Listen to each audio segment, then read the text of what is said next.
আজি আমি বিপিএফ দল হিসাবে পেহেলগামত হোৱা যেটো নিৰীহ নাগৰিকৰ ওপৰত যেটো হত্যাকাণ্ড পাকিস্তানী স্পন্সৰ্ড উগ্ৰপন্থীসকলৰ জৰিয়তে হোৱা যেটো ঘটনা এই ঘটনাটো আমি তীব্ৰ ভাষাৰে গৰিহণা দিছোঁ আৰু আমি যিসকল মৃত্যুবৰণ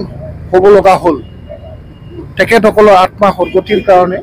আজি ভগৱানৰ ওচৰত আমি প্ৰাৰ্থনা কৰিছোঁ যাতে তেখেতসকলৰ আত্মা শান্তি ঈশ্বৰৰ লগত তেখেতসকলৰ আত্মা যাতে মিলি যাব পাৰে তাৰ কাৰণে আমি আজি 1 মিনিট প্ৰাৰ্থনা ৰাখিছোঁ আৰু যিসকল উগ্ৰপন্থী যেনেকৈ নিৰীহ নাগৰিকৰ ওপৰত যেটো হত্যালীলা ইয়াৰ প্ৰত্যুত্তৰ আমাৰ দেশৰ প্ৰধানমন্ত্ৰী আমাৰ মাননীয় প্ৰধানমন্ত্ৰী নৰেন্দ্ৰ মোদী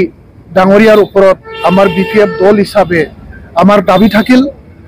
প্ৰত্যুত্তৰ যেনেকৈ নহওক কিয় ইয়াৰ প্ৰত্যুত্তৰ দিব লাগিব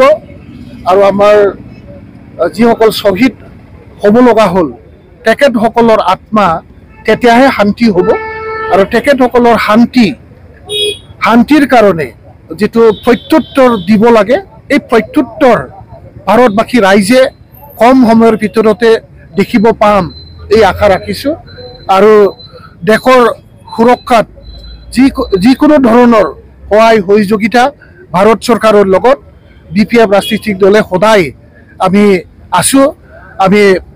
ভাৰত চৰকাৰৰ লগত আমি থিয় হ'ম যিকোনো ক্ৰাইচিছত বিপিএফ দলে ভাৰত চৰকাৰৰ লগত থিয় হোৱাৰ কাৰণে সাজু আছোঁ আৰু আমি কম সময়ৰ ভিতৰতে ইয়াৰ প্ৰত্যুত্তৰ আমি দেখিব পাম সেইখিনিকেই আমি আজি প্ৰদীপ বন্তি জ্বলাই পেলাই আমি অগ্নি দেৱতাক সাক্ষী ৰাখি আজি আমি ঈশ্বৰৰ ওচৰত এইখিনি প্ৰাৰ্থনা ৰাখিছোঁ প্ৰত্যুত্তৰ যেনেকৈ নহওক কিয় আমি যেনেকৈ নহওক কিয় ভাৰতীয় নাগৰিক হিচাপে আমি দেখিব পাম এই আকাৰে তেখেতসকলৰ আত্মা সদ্গতিৰ কাৰণে আজি আমি এই কাৰ্যসূচীটো গ্ৰহণ কৰিছোঁ নহয় অকল পাকিস্তানী নহয় যিকোনো দেশৰ উগ্ৰপন্থী যেটো ৰাষ্ট্ৰদ্ৰোহী এক্টিভিটিছ যিকোনো ৰাষ্ট্ৰদ্ৰোহী যেটো কাৰ্যকলাপ এই কাৰ্যকলাপটো ভাৰতবৰ্ষত হ'ব নালাগে যিকোনো ৰাষ্ট্ৰদ্ৰোহী কাৰ্যকলাপ